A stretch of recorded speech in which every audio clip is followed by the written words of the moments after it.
రాజకీయాల్లోకి లాగడము, భగవంతునితో కూడా గెలుపోటముల్ని సవాల్ చేస్తూ ఏకంగా భగవంతుడినే తీసుకొచ్చి మేము ఎలక్షన్లలో పెడుతున్నామంటూ భగవంతుడి మీద ఏదైతే అపచారకరమైన అపవిత్రమైన వ్యాఖ్యలు చేస్తున్నారో మీరు భగవంతుడి దృష్టిలో నిజమైన దోషులు.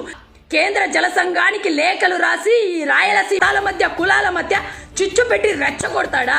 ఒకటే గుర్తు పెట్టుకోవాలా బీజేపీ నాయకులు, ఫస్ట్ ఈ భారతదేశం భిన్నత్వంలో ఏకత్వం, కులాలకు మతాలకు ప్రాంతాలకు వర్గాలకు అతీతంగా ప్రజలందరూ కలిసి మెలసి సామరస్యంతో ఎంతో ఏకత్వాన్ని కలిగి ఉంటారు అని చరిత్రలు చెప్తున్నాయి భారతదేశం గురించి.